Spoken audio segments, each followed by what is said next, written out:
بالله من الشيطان الرجيم بسم الله الرحمن الرحيم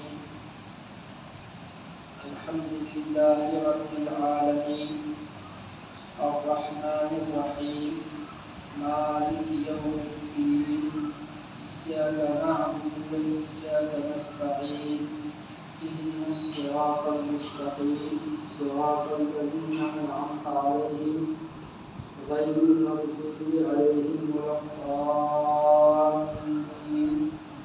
آمين صدق الله مولانا العظيم اللهم صل على سيدنا محمد وعلى آل سيدنا محمد وبارك وسلم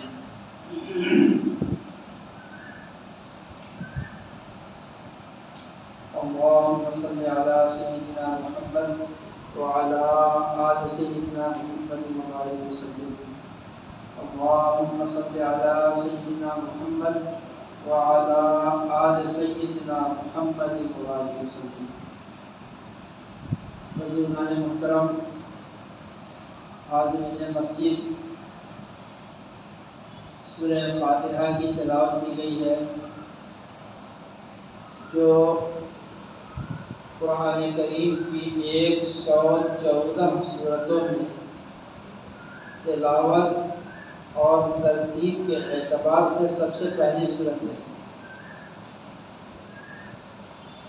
نزول کے اعتبار سے گرچہ مؤخر ہے مگر تلاوت اور ترتیب کے اعتبار سے مقدم ہے، اور عبادات کے معاملات میں سورہ فاتحہ کو بے انتہا اہمیت کا مقام حاصل ہے۔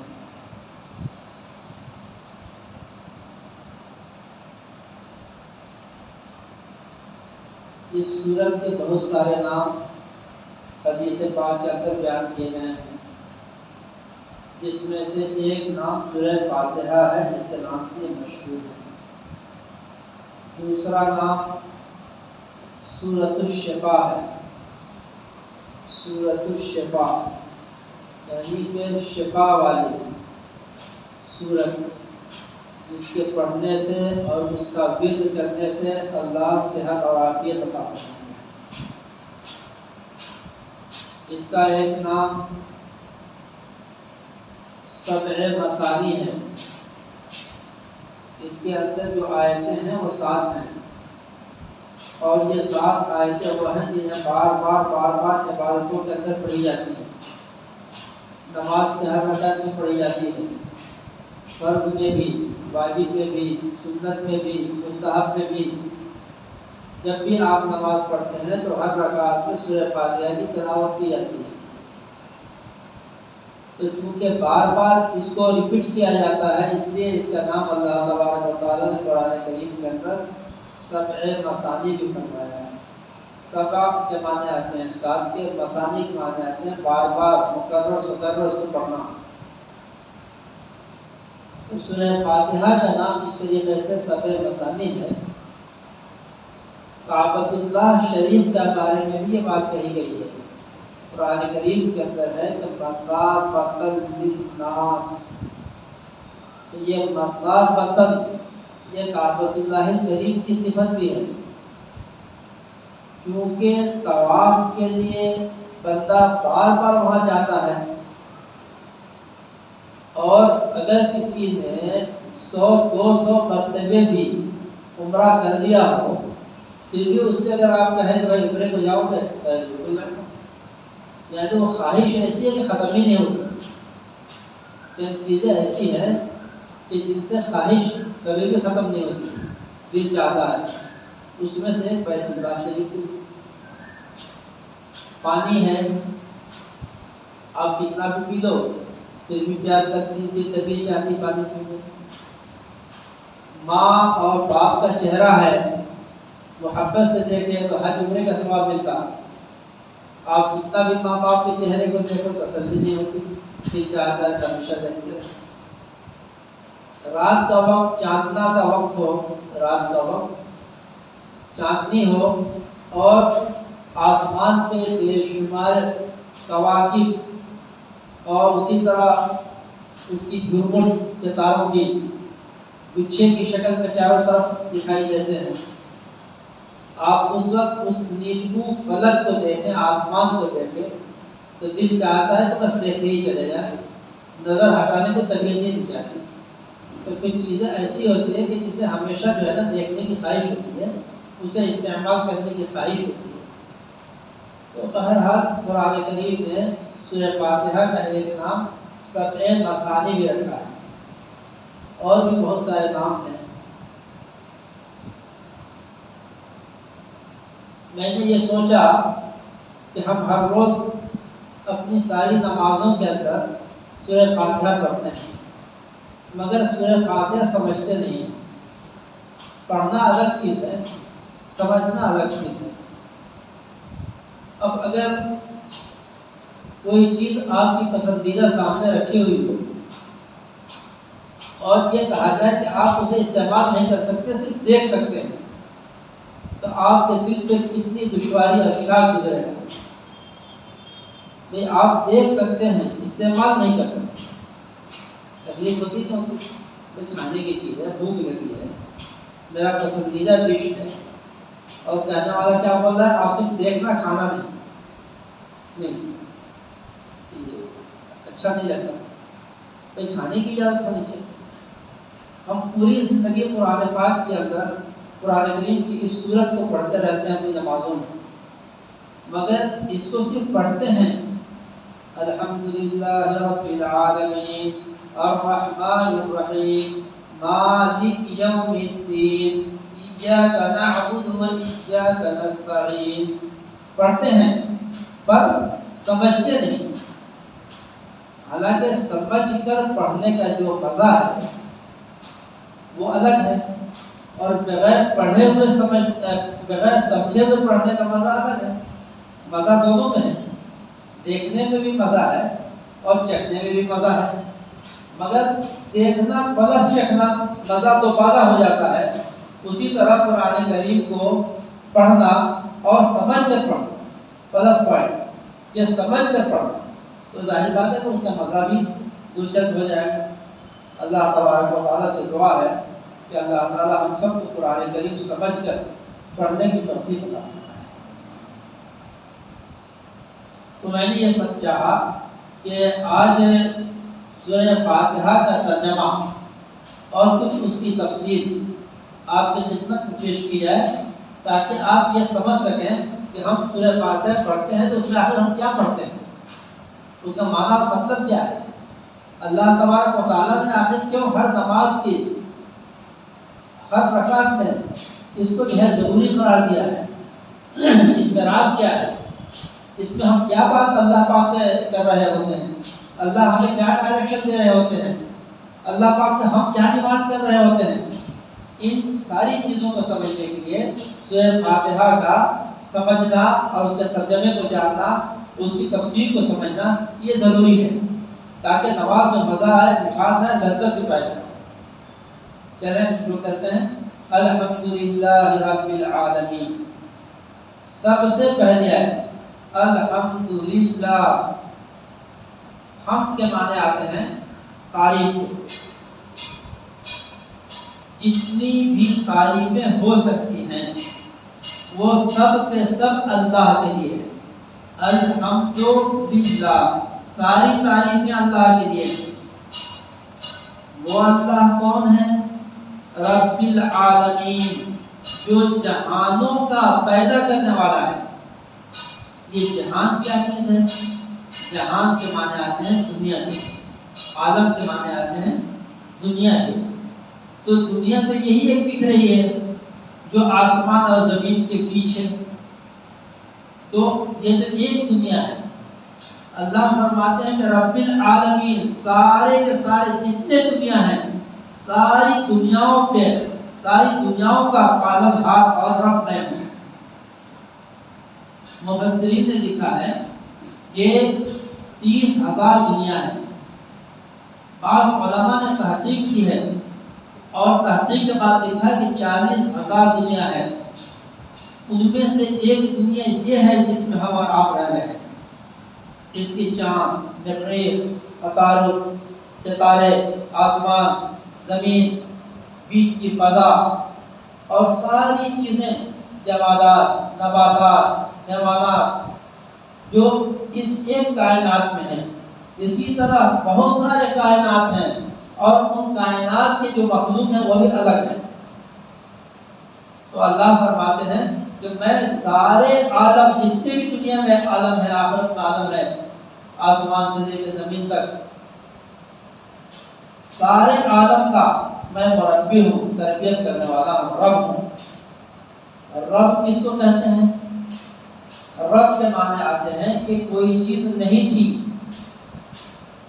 کوئی چیز نہیں تھی، اس کو وجود میں لایا، اور وجود میں لانے کے بعد جیسی جیسی اس کی جو ضرورتیں ہوئیں، ان ضرورتوں کو پوری کرتے ہوئے اسے حد کمال تک پہنچا دیا۔ مثال کے طور پہ ہم نہیں تھے، انسان نہیں تھا، مگر اللہ تعالیٰ نے اپنے قدرت کاملہ سے آدم علیہ السلام کو بنایا، پھر ان کی جسم کے ایک حصے سے حضرت حوا کو بنایا، پھر ان کو دنیا میں بھیجا۔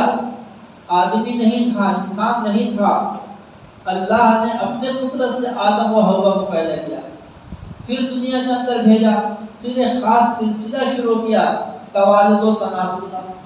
اب بچے دنیا میں پیدا ہوتے ہیں، نہیں تھے پہلے، میاں بیوی کے ملاپ سے بچے حمل میں ٹھہرے، وہاں پہ اللہ نے کھلایا پلایا، وہاں پہ 9 مہینے تک ماں کے پیٹ میں رکھا، وہاں سے باہر نکالا، اب اسے دودھ کی ضرورت تھی، کیونکہ بھاری غذائیں اسے راس نہیں آتی، روٹی نہیں کھا سکتا بچہ، چاول نہیں کھا سکتا، فروٹ نہیں کھا سکتا، کیا کھائے گا؟ دودھ پیے گا۔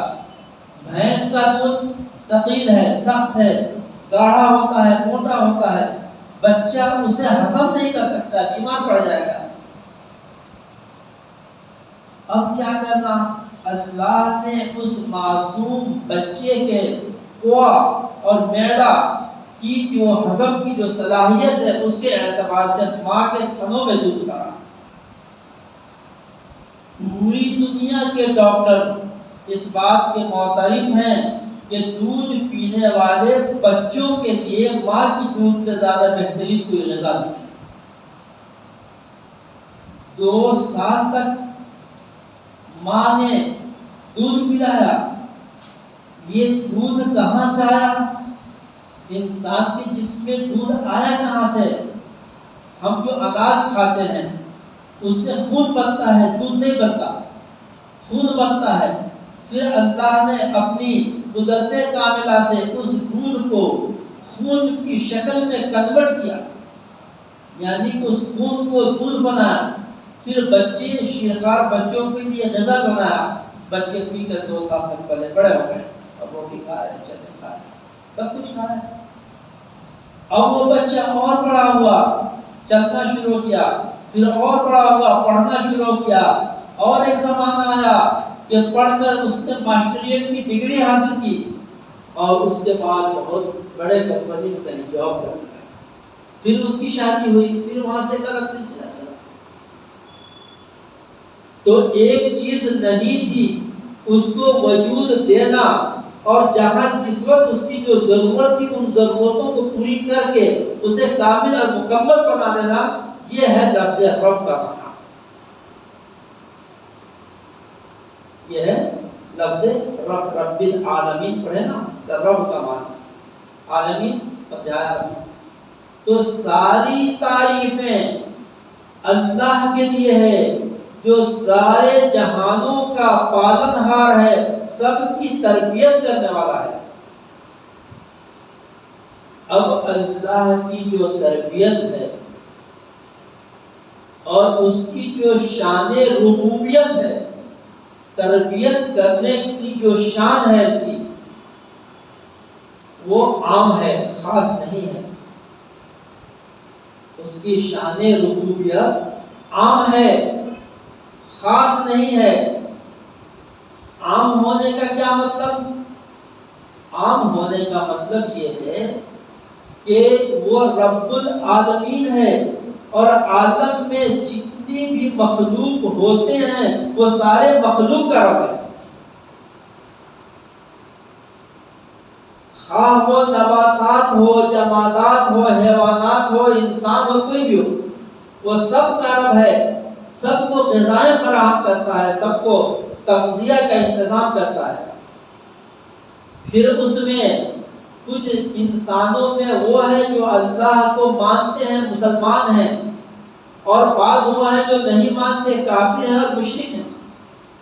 تو اللہ تبارک و تعالی صرف مسلمانوں کا رب نہیں ہے، ایسا نہیں ہے کہ وہ رب الانبیاء والمرسلین، صرف انبیاء اور رسولوں کا رب ہو، ایسا نہیں ہے۔ یا رب الملائکۃ والانسان، انسان اور فرشتوں کا رب ہو، ایسا نہیں ہے۔ مومنین اور متقین کا رب ہو، ایسا بھی نہیں ہے، بلکہ وہ رب العالمین ہے، سب کا رب ہے۔ یہی وجہ ہے، ایک واقعے سے آپ سمجھیے کہ اللہ کی ربوبیت کس طریقے سے عام اور تام ہے۔ قرآن کریم کے اندر واقعہ بیان کیا گیا ہے، حضرت ابراہیم خلیل علیہ السلام کا، ان کی عادت یہ تھی کہ ہمیشہ جب بھی کھانے کا وقت ہوتا تھا تو کچھ مہمانوں کو کہیں نہ کہیں سے لا لیتے اور بیٹھ کر ساتھ میں کھانا کھاتے۔ ایک روز جو ہے کوئی مہمان نہیں آیا، ایک 90 سال کا مجوسی بوڑھا جو آگ کو اپنا خدا مانتا ہے وہ مل گیا۔ حضرت ابراہیم علیہ السلام بلا کر آئے، دسترخوان پہ بیٹھا، کہا کہ ہاں بھائی بسم اللہ کریں۔ اس نے ہاتھ بڑھایا کھانے کے لیے تو حضرت نے کیا فرمایا، بسم اللہ کرو اور کھاؤ۔ اس بوڑھے 90 سال کے مجوسی نے کہا کہ میں 90 سال سے اپنے خدا کا نام لے کر کھا رہا ہوں، اور آج پہلی مرتبہ آپ کے پاس آیا تو آپ کہہ رہے ہیں کہ تم میرے خدا کا نام لے کر کھاؤ، بسم اللہ، اللہ کے نام سے کھاؤ۔ میں تو ہمیشہ آگ میرا خدا ہے، میں آگ کا نام لے کر کھانا کھاتا ہوں، اور آپ کہہ رہے ہیں کہ خدا کا نام لے کر کھاؤ، یہ نہیں ہوتا، نہیں کھاؤں گا میں، کھا ناراض ہو گیا، چلا گیا۔ اتنے میں حضرت جبرائیل علیہ السلام تشریف لائے اور کہا کہ ابراہیم، اللہ تبارک و تعالیٰ فرما رہے ہیں کہ 90 سال سے اس مشرک بوڑھے کو میں روزی دے رہا ہوں، اور میں نے کبھی نہیں کہا کہ میرا نام لے کر کھاؤ اور اپنے خدا یعنی آگ کا نام لے کر مت کھاؤ۔ آپ کے دسترخوان پر ایک وقت کے لیے آ گیا تو آپ نے اسے بھگا دیا، صرف اس بات پہ وہ میرا نام لے کر نہیں کھا رہا بلکہ وہ اپنے خدا یعنی آگ کا نام لے کر کھانا کھا رہا ہے۔ آپ جائیے اس کو خدا کریں، منائیے اس کو، وہ روٹ کے بھگ جائے۔ اب حضرت ابراہیم علیہ السلام جو موحد اعظم ہیں، سید الموحدین ہیں، توحید پرستوں کا امام کہے جاتے ہیں، کھڑے ہوئے، ڈھونڈا، مل گیا، جا لے کر آئے، بھائی بیٹھو کھاؤ، تیرا نام، تیری مرضی، تو جس کا نام لے کر کھاتا کھا، مگر کھا۔ تو اس بوڑھے نے پوچھا ہوا کیا، ابھی تو آپ نے بھگایا اور ابھی آپ بلا کے کہہ رہے ہیں، منت سماجت کر رہے ہیں کہ بھائی چاہے تو جس کا نام لیتا لے مگر کھا۔ وجہ کیا ہے، پہلے مجھے یہ بات سمجھا دیجیے، پہلے مجھے یہ راز کیا ہے، اس میں کیا فلسفہ ہے وہ سمجھا دیجیے، اس کے بعد میں کھاتا ہوں، نہیں کھاتا ہوں۔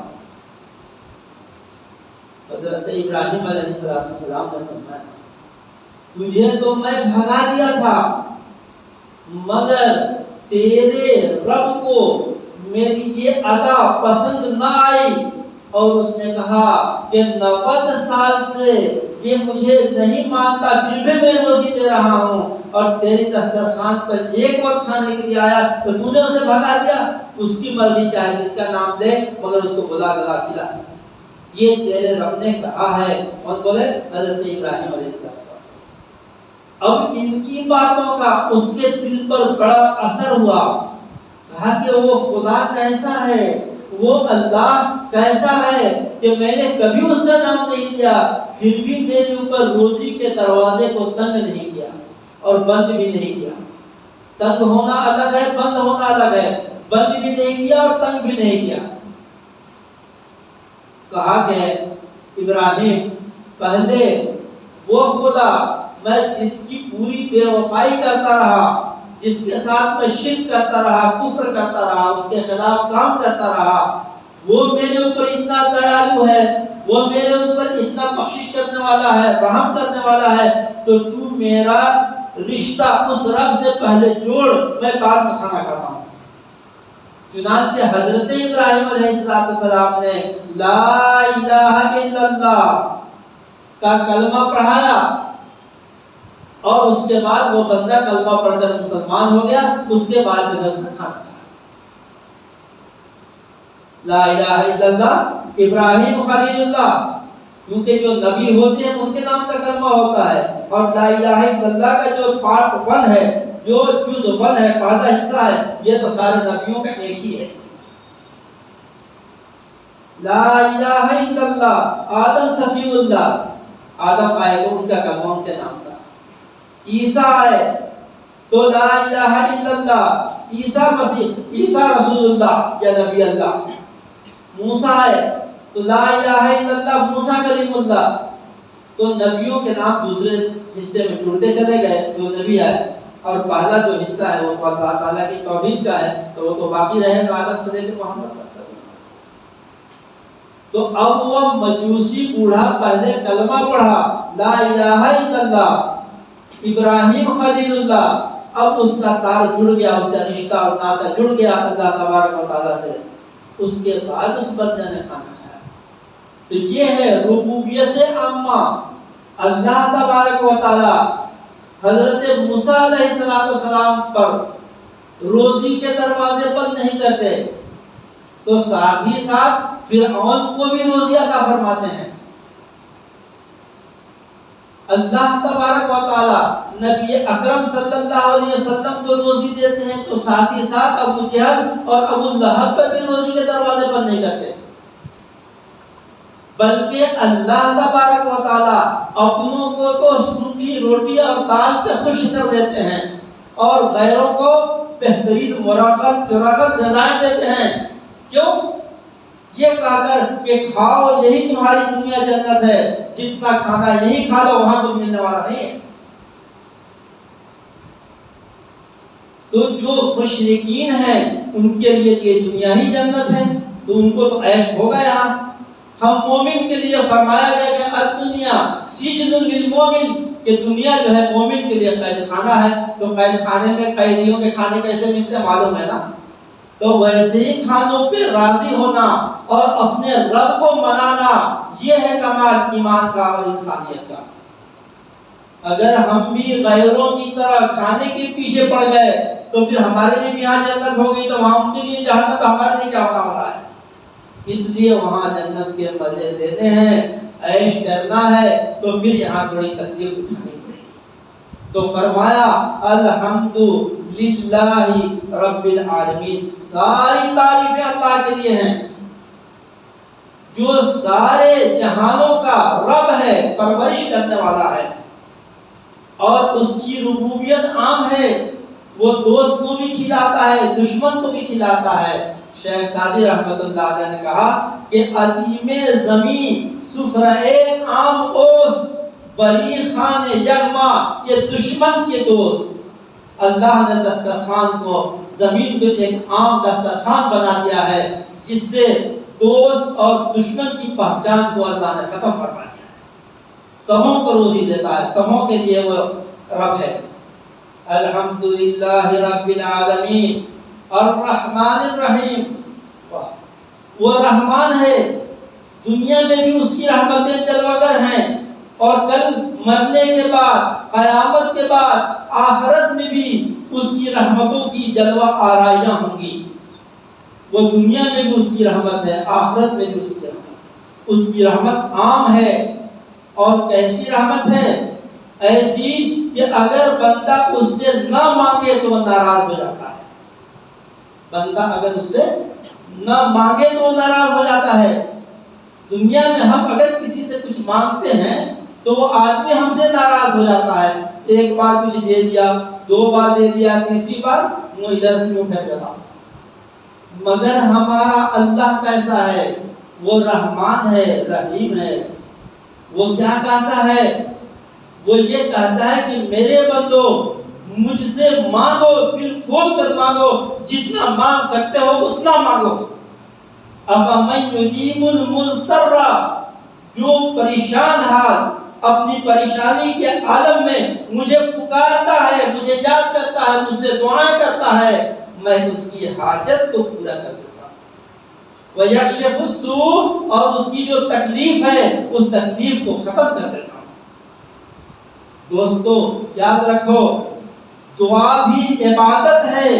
ترمذی، نسائی، ابو داؤد شریف کے اندر حدیث آئی ہے جس کا خلاصہ الدعاء هو العبادہ ہے۔ الدعاء هو العبادہ، دعا کیا ہے؟ یہ عبادت ہے۔ ہم صرف 5 وقت کی نماز، روزہ، حج، زکوٰۃ کو عبادت سمجھتے ہیں، نہیں، دعا بھی عبادت ہے۔ یہی وجہ ہے کہ اللہ کے علاوہ کسی دوسرے سے مانگنا یہ ناجائز اور حرام ہے۔ ہمیں اگر کچھ بھی ہو، کوئی بھی تکلیف ہو، تو اس کے لیے ہمارے رب کا دروازہ کھلا ہوا ہے۔ ہمیں چاہیے کہ ہم اس سے فریاد کریں، اس سے مانگیں۔ ساری دنیا کے در بند ہو جاتے ہیں، کیوں بھائی؟ آ سکتے ہیں بند ہیں۔ سارے دنیا کے سارے دفاتر اور حکومت کے جتنے کارخانے سب بند ہو جاتے ہیں، کیوں بھائی؟ اس لیے کہ رات کا وقت ہے۔ مگر وہ اللہ کے جس کا دروازہ کبھی بھی بند نہیں ہوتا، آپ دنیا کے اجالوں میں یاد کرو، مانگو، رات کی تاریکی بھی مانگو، صبح کے ٹائم مانگو، شام کے ٹائم مانگو، جب بھی مانگو وہ لبیک یا عبدی، لبیک یا عبدی، میرے بندے ہاں میں حاضر ہوں، بولو تمہاری کیا ضرورت ہے، اس کی صدائیں لگا رہا ہوتا ہے۔ تو اس کی 2 صفت اللہ نے بیان فرمائی، الرحمن اور رحیم۔ جو نہایت ہی رحم والا ہے، اس کی رحمت دنیا میں بھی ہے، اس کی رحمت کل آخرت میں بھی ہے، ہوگی انشاءاللہ۔ اللہ فرماتے ہیں مجھ سے مانگو، میں رحمان ہوں، میں رحیم ہوں، میں دینے والا ہوں، میرے پاس جو ہے سب چیزوں کے خزانے ہیں، تم غیروں کے پاس مانگنا ہے۔ اللہ قرآن کریم کے اندر ارشاد فرماتے ہیں ان الذی یستکبرون عن عبادتی سیدخلون جہنم داخرین۔ جو بندہ اپنی حاجت کسی دوسرے کے پاس رکھتا ہے، میرے سامنے نہیں رکھتا، میں عنقریب اس کو جہنم کے اندر داخل کر کے رہوں گا۔ کس سے مانگنا ہے؟ اللہ سے۔ ہماری حاجت روائی کہاں پوری ہونے والی ہے؟ اللہ سے پوری ہونے والی ہے۔ ہم کس کے بندے ہیں؟ اللہ کے بندے۔ اس کے بعد مالک یوم الدین، سورہ فاتحہ کا ترجمہ اور تفسیر کر رہا ہوں۔ الحمدللہ رب العالمین، ساری تعریفیں اللہ کے لیے ہیں جو کائنات کا رب ہے، پالنہار ہے، الرحمن الرحیم، جس کی صفت اور جس کی شان یہ ہے کہ اس کی رحمت کی بنیاد پر دنیا جگمگا رہی ہے، اور اس کی رحمت کی بنیاد پر کل آخرت کے اندر سارے لوگ جنت میں عیش و عشرت کے مزہ لیں گے۔ اس کے بعد اللہ فرماتے ہیں مالک یوم الدین، اللہ اکبر، وہ قیامت کے دن کا مالک ہے، وہ روز جزا۔ ہم نے دنیا میں جو کام کیے ہیں، عبادتیں کی ہیں، زکوٰۃ دیے ہیں، نمازیں پڑھی ہیں، روزے رکھے ہیں، ان سب کا بدلہ دینے کا دن یوم الآخر، یوم الجزا، مالک یوم الدین، یہ سب کا ایک ہی ترجمہ ہے، قیامت کے دن کا مالک، قیامت کے دن کا مالک، مالک یوم الدین۔ یوم الدین کا معنی قیامت، روز جزا، تو قیامت کے دن کا مالک۔ کیسی حکومت ہوگی؟ ہر طرف سے آواز آئے گی، لمن الملک اليوم، لوگوں بتاؤ آج کے دن کس کی حکومت ہے؟ چاروں طرف سے آواز آئے گی للہ الواحد القہار، آج ایک اللہ جو قہار ہے اس کی حکومت ہے، اس کے علاوہ کسی کی حکومت نہیں ہے۔ اگر آپ میری بات سن رہے ہیں اور جس طرح آپ کا جسم مسجد میں موجود ہے، اگر آپ کا ذہن اور دل بھی یہاں موجود ہے تو آپ کے دماغ میں ایک سوال پیدا ہو چکا ہوگا، اور اگر آپ موجود نہیں ہیں یہاں، جسم یہاں ہے دل کہیں اور کوئے یار میں ہے، تو پھر تو وہ سوال پیدا ہی نہیں ہوتا کہ میں کیا بول رہا ہوں، آپ کیا سمجھ رہے ہیں۔ سوال یہ پیدا ہو سکتا ہے کہ دنیا میں کس کی حکومت ہے؟ کل قیامت کے دن اللہ کی حکومت، مالک یوم الدین، قیامت یہ دن کا حاکم مالک اللہ، پھر دنیا میں کس کی حکومت ہے؟ اعتراض سمجھ میں آتا ہے؟ اس کا جواب یہ ہے کہ دنیا میں بھی اللہ کی حکومت ہے، مگر یہاں تھوڑے اختیارات اللہ نے ہم بندوں کو دے دیے ہیں۔ پانی پینا، شہد کھانا، روٹی کھانا، بریانی کھانا، کیا کھانا ہے ساری ڈشیں رکھے ہوئے ہیں، اختیار ہے جو جی چاہے کھا لو۔ اگر آپ شوگر کے پیشنٹ نہیں ہیں تب تو کوئی بات ہی نہیں ہے، مگر شوگر والے بھی کچھ کھا رہے ہیں تو کھانے کا اختیار دیا۔ مارکیٹ میں فروٹ بھی مل رہے ہیں، مچھلی بھی مل رہی ہے، گوشت بھی، ہوٹل میں گئے تو کوفتہ بھی ہے، بریانی بھی، بہت سارے آئٹم ہیں۔ آپ کیا کھاتے ہیں اختیار ہے نہیں آپ کو؟ آپ کی 4 بیویاں، تو کس بیوی کے یہاں کس رات میں جانا ہے یہ اختیار دیا نہیں اللہ نے آپ کو؟ تو دنیا کے اندر تھوڑے بہت عارضی طور پر اللہ نے اپنے بندوں کو اختیار دیا ہے، مگر وہاں پہ یہ اختیار بھی نہیں ہوگا، وہاں مکمل کسی کا سارے لوگوں کے اختیارات ختم ہو جائیں گے۔ آپ نے آیت کرسی پڑھی ہوگی، اس میں ایک لفظ ہے من ذا الذی یشفع عندہ الا باذنہ، وہ دن ایسا ہوگا کہ اللہ کی اجازت کے بغیر کوئی بندہ اللہ کے حضور لب کشائی نہیں کر سکتا، بس ایک اللہ کا محبوب ہوگا۔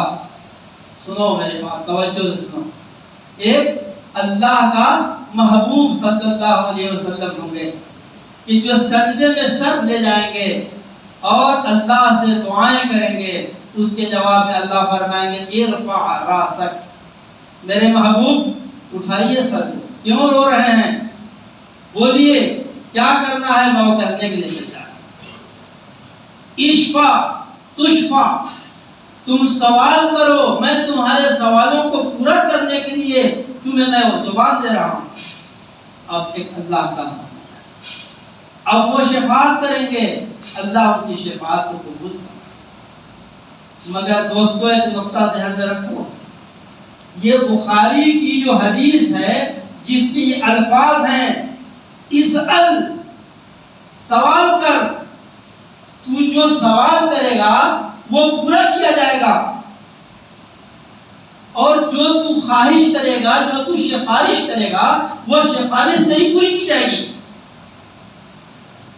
بہت بڑا علم کا سمندر ہے یہاں جو کانٹے مار رہا ہے۔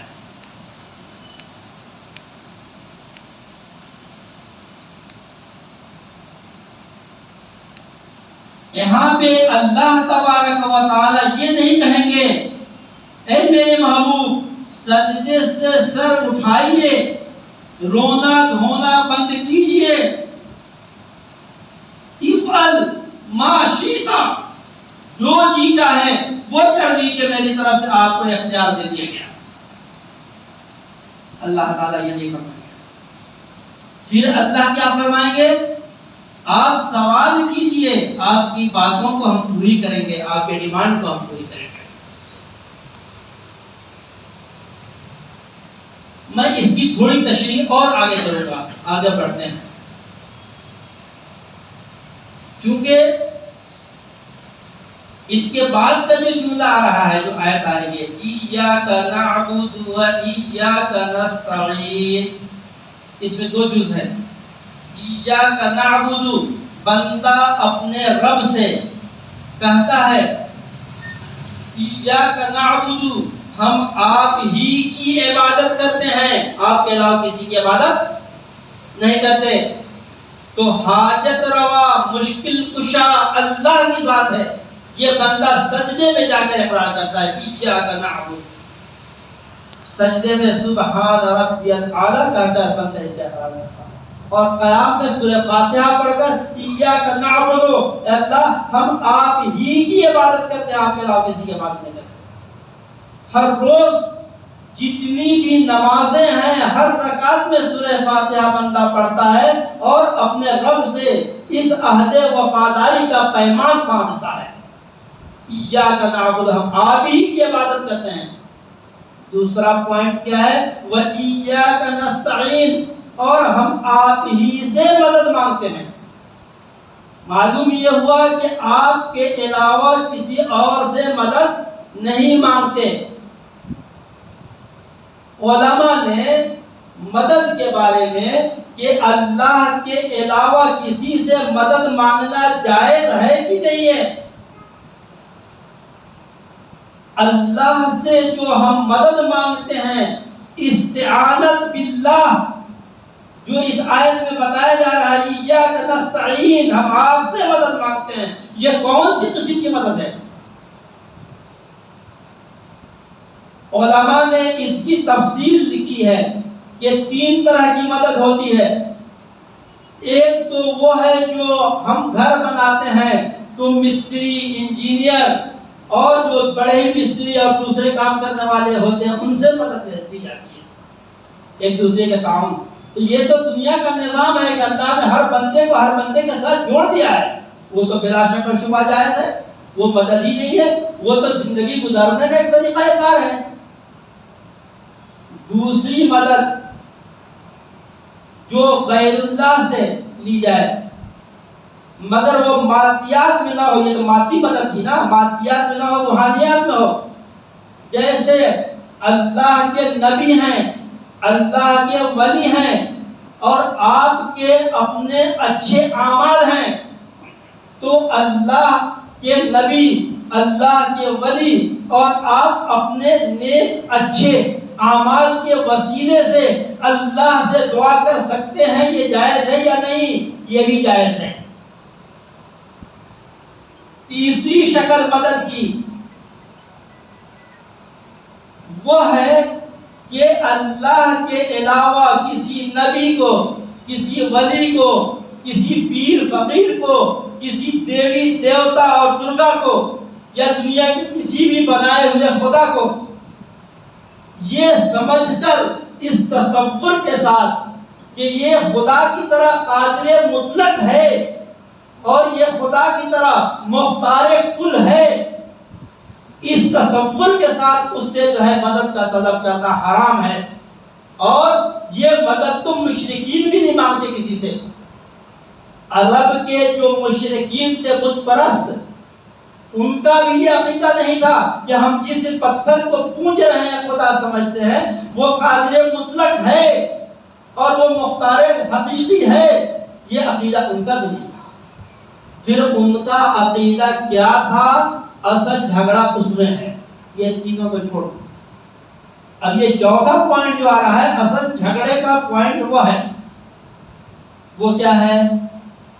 ان مشرکین عرب کا عقیدہ تھا کہ ہمارے جو بت ہیں، ہمارے جو دیوی دیوتا ہیں، یہ اللہ تبارک و تعالی سے کچھ نہ کچھ معاملات میں، کچھ نہ کچھ کاموں کے لیے اللہ سے ان لوگوں نے اختیارات دے رکھا ہے اور اللہ نے ان کو کچھ اختیارات دے رکھا ہے۔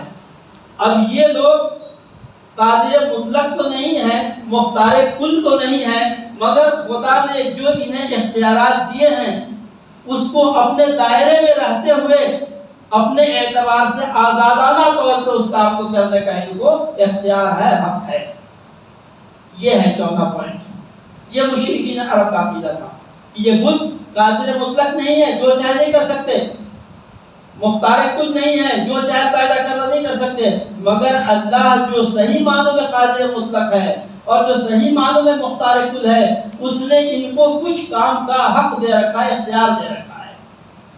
تو اس پوائنٹ کو ختم کرنے کے لیے مذہب اسلام آیا اور قرآن آیا اور اللہ کے محبوب جناب محمد رسول اللہ صلی اللہ علیہ وسلم اور کہا کہ یہ جو تم کہہ رہے ہو، اللہ نے کچھ اپنے اختیارات کچھ ان دیوی درگاؤں کو دے رکھا ہے، یا کسی بت کو دے رکھا ہے، یا کسی پیر فقیر پیغمبر کو دے رکھا ہے، یہ بھی غلط ہے۔ ایاک نعبد و ایاک نستعین، ہم جو استعانت طلب کرتے ہیں وہ کسی سے نہیں، وہ ڈائریکٹ مختار کل سے، وہ ڈائریکٹ کائنات کے خالق اور مالک سے، یعنی اللہ رب العزت سے۔ یہ شرک ہے جس شرک کے بارے میں اسلام اور مشرکین کے بیچ میں اختلاف ہے۔ اس شرک کو ختم کرنے کے لیے اللہ تعالیٰ نے قرآن کریم اور اپنے مخلوق کو بھیجا۔ بہرحال میں یہ عرض کر رہا تھا کہ ایاک نعبد و ایاک نستعین، اللہ ہم آپ ہی کی عبادت کرتے ہیں اور آپ ہی سے مدد چاہتے ہیں۔ یہ بندہ ہر وقت اقرار کرتا ہے۔ ابھی آپ نے نماز پڑھی سنت، اس میں آپ نے اقرار کیا، اب جمعے کی نماز پڑھیں گے ایاک نعبد و ایاک نستعین پڑھیں گے، کیا مانا؟ اے اللہ ہم آپ ہی کی عبادت کرتے ہیں اور آپ ہی سے مدد چاہتے ہیں۔ ہم اقرار کر رہے ہیں اپنے رب سے، تو اس کا تقاضا ہے کہ ہم اس کے اوپر اپنا موقف بھی ظاہر کریں اور اپنے عمل کو بھی اس کے مطابق بنائیں۔ اس کے بعد جو ہے آتا ہے مسئلہ، کچھ احباب یہ کہتے ہیں کہ سجدہ تعظیمی یہ تو جائز ہے۔ کیوں بھائی، کیا دلیل ہے؟ دلیل یہ ہے کہ حضرت آدم علیہ السلام کو فرشتوں نے سجدہ کیا تھا اللہ کے حکم سے، اور حضرت یوسف علیہ السلام کو ان کے بھائیوں نے مصر میں جانے کے بعد سجدہ کیا تھا۔ تو اگر یہ سجدہ جائز نہ ہوتا تعظیمی، تو حضرت یوسف کے بھائی ان کو کیوں سجدہ کرتے اور فرشتے حضرت آدم کا سجدہ کیوں کرتے؟ میں نے کہا یہ بات غلط ہے۔ کیوں؟ اس لیے غلط ہے کہ ہم حضرت آدم کی امت نہیں ہیں، ہم حضرت یوسف علیہ السلام کی امت نہیں ہیں، ہم امت ہیں جناب محمد رسول اللہ صلی اللہ علیہ وسلم۔ اگر کسی صحابی رسول نے نبی پاک صلی اللہ علیہ وسلم کا سجدہ تعظیمی کیا ہو تو وہ دلیل بن سکتی ہے۔ دوسرے انبیاء علیہ السلام کے دین سے دلیل لانا یہ جو ہے منظور نہیں ہے۔ کیوں نہیں ہے؟ کیوں نہیں ہے؟ آپ کہیں وہ بھی تو نبی ہے، کیوں نہیں ہے؟ اس لیے نہیں ہے کہ آدم علیہ السلام کی شریعت میں بھائی کی شادی بہن سے جائز تھی، بہن کی شادی بھائی سے جائز تھی، اور بھی بہت ساری چیزیں تھی جو جائز تھی۔ تو پھر آپ مسئلہ یہاں اٹھا کے جائیں گے کہ آج بھی ایک ماں باپ کے پیٹ سے نکلے ہوئے ایک بھائی اور ایک بہن کی شادی آج بھی جائز ہونی چاہیے۔ اس لیے دلیل میں لانی ہے تو سابقہ انبیاء کی شریعتوں کو نہیں، نبی پاک صلی اللہ علیہ وسلم کی شریعت سے دلیل لائی جائے گی۔ وہ دلیل معتبر ہوگی کہ نبی اکرم صلی اللہ علیہ وسلم کو اگر کسی صحابی رسول نے سجدہ کیا ہو۔ ایک صحابی جو عراق آئے اور وہاں سے گئے تو دیکھا کہ عجم کے اندر جو بادشاہ ہوتے ہیں تو ان کے جو وزراء ہیں، ملازمین ہیں یا عام لوگ ہیں، ان کا سجدہ کرتے ہیں جب ان کے دربار میں جاتے ہیں۔ تو وہ آ کر حضور سے کہنے لگے یا رسول اللہ، جب عجم کے بادشاہ اپنا سجدہ کرواتے ہیں تو آپ تو زیادہ اس کے مستحق ہیں کہ ہم آپ کا سجدہ کریں۔ تو رسول اللہ صلی اللہ علیہ وسلم نے فرمایا کہ نہیں، اگر اللہ کے علاوہ اس زمین کو کسی کے سامنے رکھنا جائز ہوتا تو میں حکم دیتا بیویوں کو، عورتوں کو کہ وہ اپنے مردوں کے سامنے سجدہ کریں، مگر اس ہماری شریعت میں جائز نہیں ہے، اس لیے میں اس کی اجازت نہیں دیتا۔ بہرکیف میرے دوستو، اس کے بعد جو اصل مدعا ہے وہ گھڑی آ گئی، اہدنا الصراط المستقیم، اللہ ہمیں صراط مستقیم کی جو اسٹیٹ وے ہے اس کی ہدایت عطا فرما دیجیے۔ یہ ہدایت کیا ہے اور صراط مستقیم کیا ہے؟ ہدایت کیا ہے؟ اور صراط مستقیم کیا ہے جب ہمیں پتہ ہی نہیں کہ ہدایت کیا ہے اور صراط مستقیم کیا ہے تو ہم کس چیز کی ہدایت مانیں گے اور صراط مستقیم کہہ کر ہم کیا سمجھیں گے؟ اہدنا ہدایت جو ہے اس کی بھی 3 قسمیں ہیں۔ ایک وہ ہدایت ہے جو سارے مخلوق کو حاصل ہے۔ ایک چوپایا بھینس آ رہی ہے، ادھر سے موٹر گاڑی جا رہی ہے، موٹر گاڑی جا رہی ہے، گاڑی جا رہی ہے، اب وہ چوپایا دیکھ رہا ہے کہ میرے سامنے سے گاڑی آ رہی ہے، وہ بھینس جو آ رہی ہے وہ دیکھ رہی ہے تو اپنے آپ کو راستہ بدل دیتی ہے کہ نہیں بدل دیتی ہے؟ بدلتی ہے نا بھائی راستہ۔ یہ شعور، یہ عقل، یہ ہدایت نہیں ہے تو اور کیا ہے؟ تو ایک چھوٹی موٹی ہدایت ہے جو ہر مخلوق کو حاصل ہے اللہ کی طرف سے، بغیر پڑھائے ہوئے، بغیر سمجھائے ہوئے، نیچرل طریقے سے، فطری طریقے سے۔ ایک ہدایت وہ ہے جو انبیاء اور کتاب اللہ کی بنیاد پر انسانوں کو ملتی ہے کہ نبی آئے، کتاب لے کر آئے، انہوں نے اعلان کیا اے لوگو اس کتاب کے مطابق ایک اللہ کی وحدت کے رسی کو تھام دو۔ اب اس میں کچھ لوگوں نے انکار کر دیا جو مشرک اور کافر ہو گئے، کچھ لوگوں نے ایکسپٹ کر دیا، تسلیم کر دیا، وہ مومن اور مسلم ہو گئے۔ تو ایک ہدایت کی قسم یہ ہے۔ تیسری ہدایت جو بہت اہم ہے اور اسی ہدایت کو یہاں اہدنا الصراط المستقیم کے اندر اللہ تعالیٰ نے کلیئر کیا ہے۔ ہدایت کی تیسری قسم یہ ہے